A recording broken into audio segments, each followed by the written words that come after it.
Oceans, a realm that is as breathtakingly beautiful as it is perilously dangerous. Despite being an integral part of our world, the oceans remain largely unexplored, with only about 5% of their vast expanse having been charted. Within these uncharted depths, cultures around the globe have spun tales of formidable sea serpents, dragons, and colossal monsters lurking in the darkness, waiting to be discovered. In the annals of Greek mythology, the story of Scylla stands out as a powerful narrative of transformation, terror, and the capricious nature of the gods. Scylla's legend is not just a tale of a monster lurking in the depths, but also a reflection of ancient mariners' fears and the eternal struggle between humanity and the unknown forces of nature.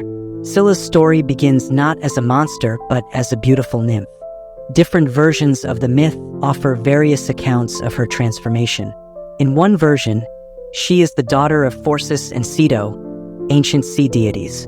In another, she is the daughter of Typhon and Echidna, the monstrous progenitors of many of Greek mythology's most fearsome creatures. Scylla's transformation into a monster is often attributed to the jealousy and spite of the gods. One popular version of the myth involves the sea god Glaucus, who fell in love with her. Scylla, however, did not return his affections. Desperate, Glaucus sought the help of the sorceress Circe to win her love. When Circe herself fell for Glaucus and was spurned, she took revenge by poisoning the waters where Scylla bathed, transforming her into a hideous creature with 12 dog-like heads and 6 snake-like lower bodies. Scylla's most famous appearance is in Homer's epic, The Odyssey.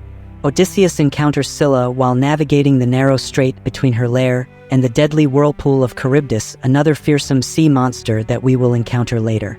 Positioned in a cave high on the cliffs, Scylla would snatch sailors from their ships with her many heads, making passage through the strait a perilous journey. Odysseus, advised by the sorceress Circe, chooses to sail closer to Scylla, accepting the loss of a few men rather than risking his entire ship being swallowed by Charybdis. There Scylla sits and yelps with a voice that you might take to be that of a young hound, but she is an evil monster nonetheless, and no one, not even a god, could face her without being terror-struck. This encounter underscores the idea that sometimes, in the face of overwhelming danger, one must make difficult choices, a theme that resonates with the human condition. Scylla's myth is rich with symbolism. She represents the dangers lurking in uncharted waters, the unforeseen perils that can strike without warning. The expression between Scylla and Charybdis has come to denote being caught between two equally perilous alternatives, a testament to the enduring impact of her story. On the tranquil seas of Japan, where the moon's reflection dances on the waves and the mist creates an ethereal veil over the waters, sailors tell tales of a fearsome entity known as Umibōzu. This mysterious sea spirit, deeply rooted in Japanese folklore, has been a source of terror and fascination for generations. Umibōzu, whose name translates to sea monk, is often described as a colossal, shadowy figure that emerges suddenly from the depths of the ocean. Its appearance is both awe-inspiring and terrifying, with a large, bald head resembling that of a Buddhist monk, which glistens in the moonlight.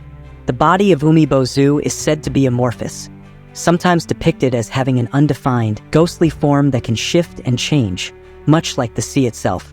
The origins of Umibōzu are shrouded in mystery, but the creature is thought to embody the spirits of drowned monks or other beings who perished at sea.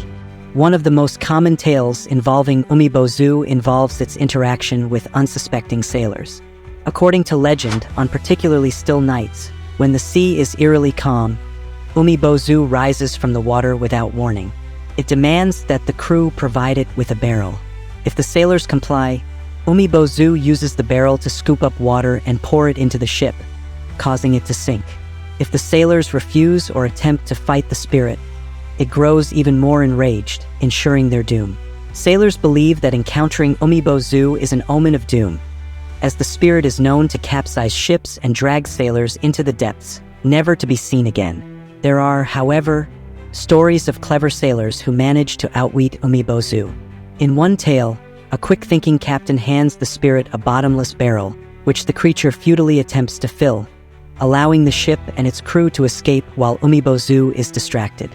Such stories highlight the cunning and resourcefulness valued in seafaring communities, as well as the deep respect and fear of the unpredictable nature of the sea.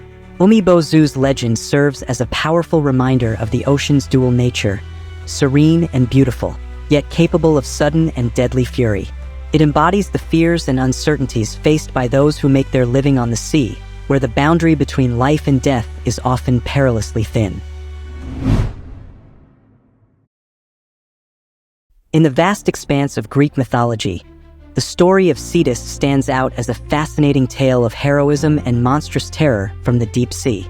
Cetus, often depicted as a fearsome sea monster, is central to several myths, most notably the story of Andromeda and Perseus.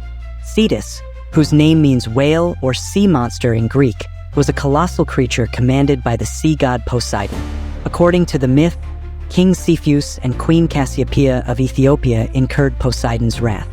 The queen, in a moment of vanity, boasted that her daughter, Andromeda, was more beautiful than the Nereids, the sea nymphs.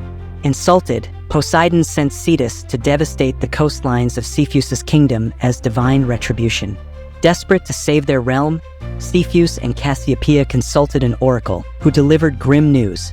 The only way to appease the god and halt the monster's destruction was to sacrifice their beloved daughter to Cetus. And so, Andromeda was chained to a rock by the sea, a tragic offering to the fearsome beast. The story takes a dramatic turn with the arrival of Perseus, the hero famed for slaying Medusa. On his journey home after his victorious battle with the Gorgon, Perseus happened upon Andromeda, bound and awaiting her grim fate. Struck by her beauty and courage, he vowed to save her. Perseus engaged Cetus in a fierce battle, wielding the head of Medusa as his ultimate weapon. As the myth goes, one glance from Medusa's severed head turned any creature to stone. Using this power, Perseus petrified the monstrous Cetus, saving Andromeda and ending the sea god's curse upon the land.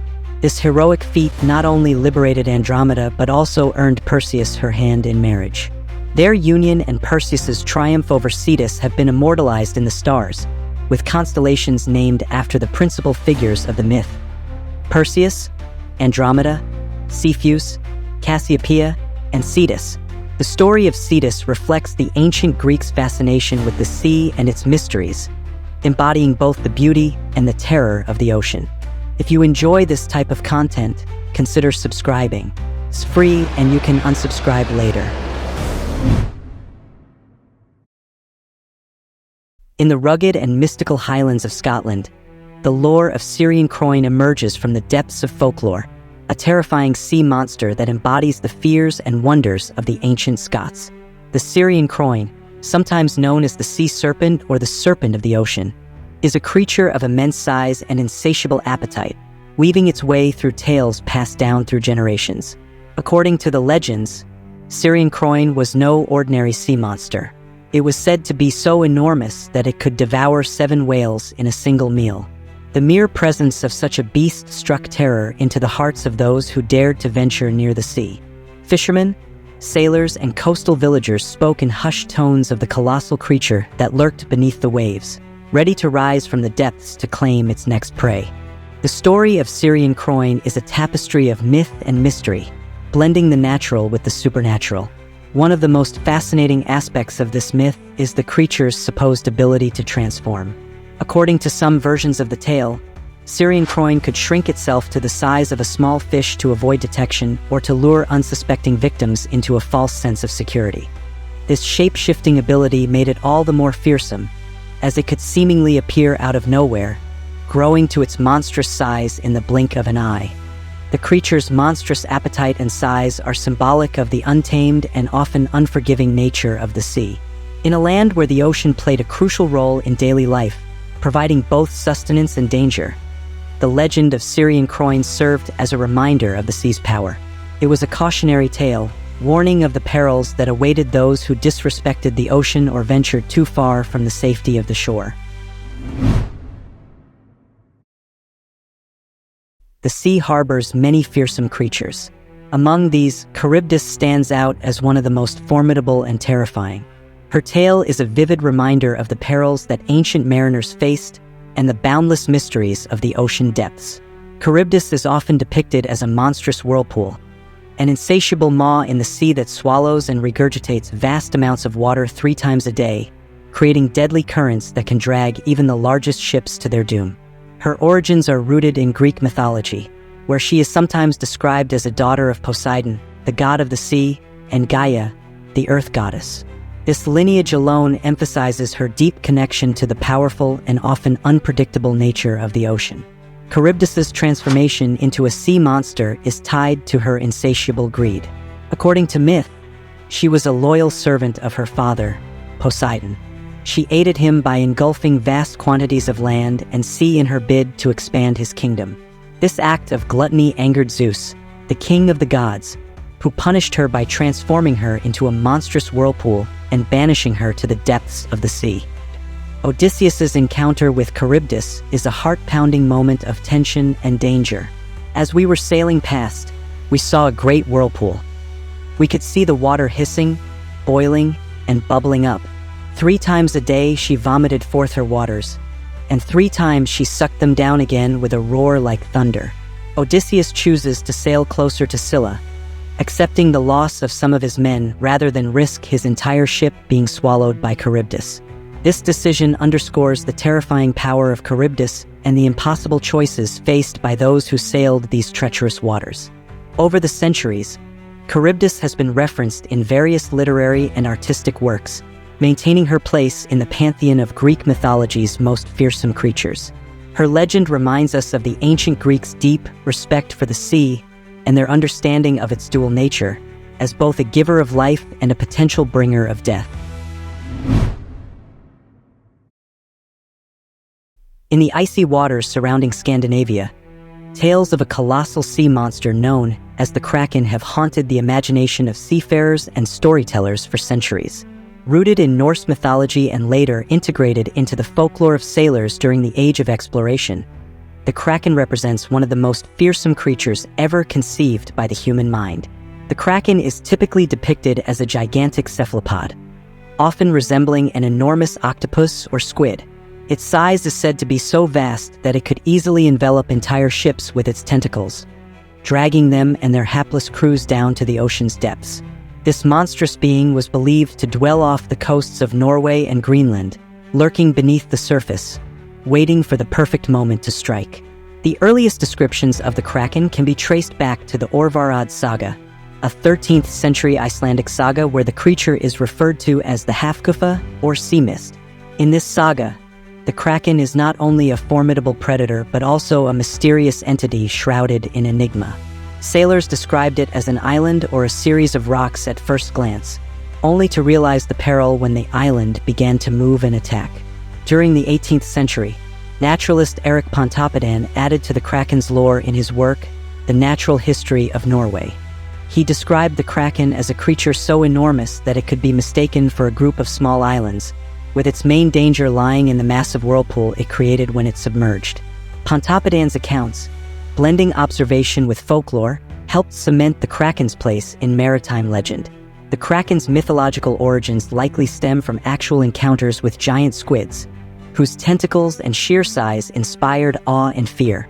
These elusive deep-sea creatures, which can grow up to 40 feet or more, rarely surface, making sightings exceptionally rare and thus all the more mysterious and terrifying to ancient mariners. In the context of Norse mythology, the Kraken symbolizes the untamed and often malevolent forces of nature. The Norsemen, whose lives were intimately connected to the sea for sustenance, trade, and exploration, respected and feared the ocean's unpredictable power. The Kraken embodied the worst of these fears, representing the potential for sudden and catastrophic disaster. Stories of the Kraken have permeated popular culture, inspiring countless works of literature, art, and film. From Jules Verne's 20,000 Leagues Under the Sea, where a giant squid attacks Captain Nemo's submarine, to modern-day movies like Pirates of the Caribbean, the Kraken continues to capture the imagination. Its depiction often oscillates between monstrous terror and majestic mystery, with its powerful presence in mythology and folklore, remains a timeless symbol of the awe-inspiring and often fearsome mysteries of the deep sea. In the lush archipelago of the Philippines, a land rich with myths and legends, the story of Bakunawa emerges as one of the most captivating and enduring. This deep-sea monster, often depicted as a colossal serpent or dragon, is said to inhabit the depths of the ocean, wielding the power to influence the heavens and earth. According to ancient Visayan folklore, Bakunawa was once a beautiful sea goddess who fell in love with the moon. Enchanted by its radiant beauty, she would rise from the ocean depths to gaze upon it. The moon's luminous glow captivated her so intensely that she yearned to possess it. This desire turned into an insatiable hunger, leading Bakunawa to transform into a monstrous dragon, her body elongated and serpentine, with glistening scales and fearsome fangs. In her monstrous form, Bakunawa would rise from the ocean during the night, her immense form blotting out the stars. With a single gulp, she would swallow the moon, plunging the world into darkness. This terrifying event, believed to be the cause of lunar eclipses, struck fear into the hearts of the ancient Filipinos.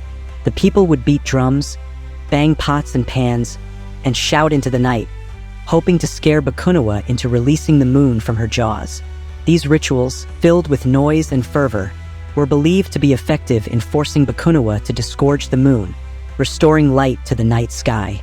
The legend served not only as a mythical explanation for lunar eclipses, but also as a reflection of the cultural practices and beliefs of the time.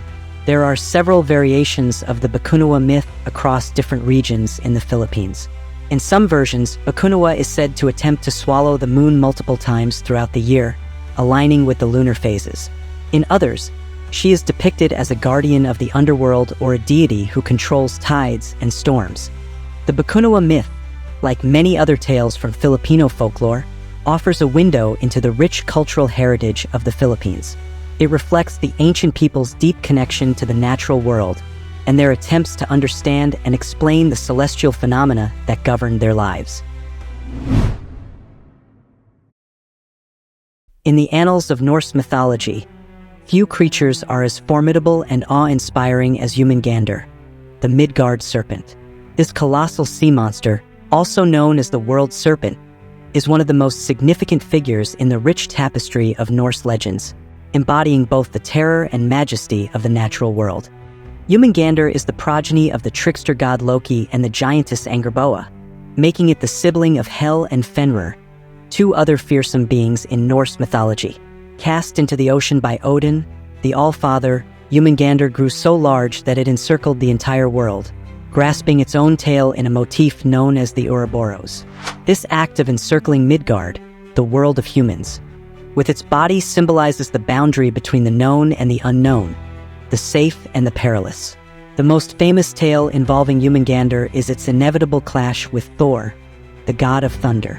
Their encounters are legendary, with the most notable being the events leading up to Ragnarok, the apocalyptic end of the world. One of their first recorded encounters occurs during Thor's journey to the land of the giants, Jotunheim. Thor and his companions visit the giant king Tgarloki, who challenges them to a series of impossible tasks. Thor's challenge is to lift a seemingly ordinary cat. Despite his immense strength, Thor can only lift one of the cat's paws. Later, it is revealed that this cat was actually Jörmungandr in disguise, further emphasizing the serpent's immense size and power. Their most dramatic encounter happens during a fishing expedition. Thor, seeking to prove his might, goes fishing with the giant Hymir. Using a massive ox head as bait, Thor casts his line into the sea, and soon Jörmungandr takes the bait. A ferocious struggle ensues as Thor battles to pull the serpent from the depths. As Jörmungandr emerges, the sky darkens and the seas boil. Just as Thor is about to deliver a killing blow with his mighty hammer, Mjolnir, fate intervened, as Hymir, overcome with fear, severed the line, casting Jörmungandr back into the depths from whence it came. The serpent vanished beneath the waves, leaving Thor to contemplate the fleeting nature of victory and the enduring enigma of Jörmungandr. This encounter foreshadows the deadly clash that is destined to occur during Ragnarok. At the twilight of the gods, Ragnarok, Jörmungandr and Thor face off one final time. The prophecy foretells that Jörmungandr will release its tail and rise from the ocean, poisoning the sky and the sea with its venom. Thor and the serpent will engage in a cataclysmic battle, And though Thor will ultimately slay Jörmungandr with his hammer, he will only manage to take 9 steps before succumbing to the serpent's deadly venom. Their mutual destruction marks the end of an era, symbolizing the cyclic nature of time and the perpetual struggle between order and chaos. In the realm of ancient myth and legend, few creatures inspire as much awe and terror as the Leviathan. This colossal sea monster, a symbol of chaos and power, has its roots in several ancient cultures, but it is most prominently featured in Judeo-Christian tradition. The Leviathan is described as a monstrous, serpentine creature of the deep, whose very presence stirs fear and fascination. The story of the Leviathan is woven into the fabric of ancient scripture, particularly in the Hebrew Bible. In the book of Job, one of the oldest books in the Bible, the Leviathan is described in vivid detail. Can you pull in Leviathan with a fishhook or tie down its tongue with a rope? Can you put a cord through its nose or pierce its jaw with a hook? Will it keep begging you for mercy? Will it speak to you with gentle words? This passage highlights the creature's immense power and untamable nature. The Leviathan is portrayed as a beast that defies human control, a force of nature that cannot be subdued by man. In addition to the book of Job, the Leviathan appears in other biblical texts. In the Psalms, it is mentioned as a creature created by God, frolicking in the sea. There is the sea, vast and spacious, teeming with creatures beyond number, living things both large and small. There the ships go to and fro, and Leviathan, which you form to frolic there. The Leviathan is not only a symbol of chaos and destruction, but also a testament to the majesty and mystery of divine creation. Its existence serves to remind humanity of the limits of their understanding and control over the natural world. The image of the Leviathan has evolved over time, influenced by various cultures and interpretations. In medieval Christian thought, the Leviathan was often associated with Satan, embodying evil and rebellion against God. This association is evident in the writings of St. Thomas Aquinas, who described the Leviathan as a demon of envy and a metaphor for the sinful nature of humanity. Beyond its biblical roots, the Leviathan also appears in other mythological traditions.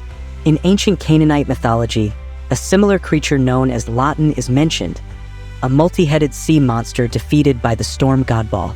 This parallel suggests a common cultural theme in the ancient Near East, where monstrous sea creatures represented the primal forces of chaos subdued by divine order. The term Leviathan has also come to denote anything of enormous size or power, often used metaphorically to describe large, complex systems or entities, such as governments or corporations. In contemporary literature, the Leviathan continues to captivate audiences. For instance, in Herman Melville's Moby Dick, the white whale is often likened to the Leviathan, a creature embodying the mysterious and formidable power of the sea. Similarly, in Thomas Hobbes' political treatise Leviathan, the term is used to describe the all-powerful state, a metaphor for an entity that wields absolute control. The enduring legend of the Leviathan reflects humanity's fascination with the unknown depths of the ocean and the creatures that might dwell there. It serves as a powerful symbol of the natural world's majesty and terror, reminding us of the limits of human power and the boundless mysteries that still lie beneath the waves.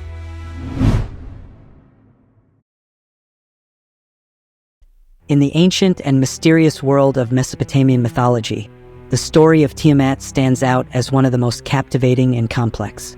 Tiamat, a primordial sea goddess, embodies the chaotic and untamed forces of the ocean. Her tale is one of creation, conflict, and transformation, reflecting the deep connection between the ancient Mesopotamians and the natural world around them. Tiamat's story is primarily found in the Enuma Elish, the Babylonian creation epic that dates back to the 18th century BCE. According to this myth, Tiamat is one of the original beings in the universe, existing alongside her consort Apsu, the god of fresh water. Together, they gave birth to the first generation of deities, representing the union of saltwater and freshwater, which were essential for life in the arid Mesopotamian landscape. However, the peaceful coexistence between Tiamat, Apsu, and their offspring was not to last. As the younger gods grew more powerful and unruly, Apsu became increasingly disturbed by their behavior. Desiring to restore peace and quiet, Apsu plotted to destroy them. When the younger gods discovered his plan, they acted swiftly and killed Apsu, enraging Tiamat. In her grief and fury, Tiamat transformed into a monstrous embodiment of chaos. She created an army of terrifying creatures, including venomous serpents and ferocious dragons, to wage war against her rebellious offspring. The leader of the younger gods, Marduk, stepped forward to confront Tiamat, promising to defeat her in exchange for supreme authority over the other gods. The battle between Marduk and Tiamat is one of the most dramatic moments in the Enuma Elish. Marduk, armed with powerful winds and magical weapons, faced the formidable sea monster. The epic struggle culminated in Marduk capturing Tiamat in a net and slaying her with an arrow. He then divided her body, using one half to create the heavens and the other to form the earth, bringing order to the cosmos from her primordial chaos. Tiamat's story is rich with symbolic meaning. She represents the chaotic and destructive aspects of nature, which must be subdued and ordered to create a stable world. Her transformation from a nurturing mother goddess to a monstrous adversary highlights the duality of nature, capable of both giving life and unleashing destruction. In modern times, Tiamat continues to inspire writers, artists, and scholars. Her image appears in fantasy literature, video games, and popular culture, often as a powerful and fearsome entity. The name Tiamat evokes the ancient and enduring fascination with the mysteries of the deep sea and the primal forces of nature. Beyond the Enuma Elish, Tiamat's influence permeates various aspects of Mesopotamian culture.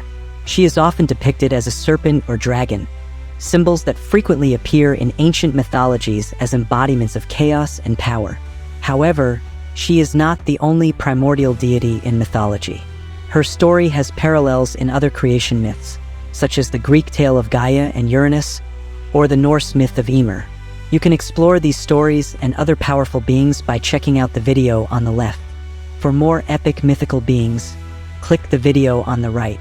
If you enjoyed this video, please leave a like and subscribe to the channel. Don't forget to click the notification bell to stay updated on our future videos.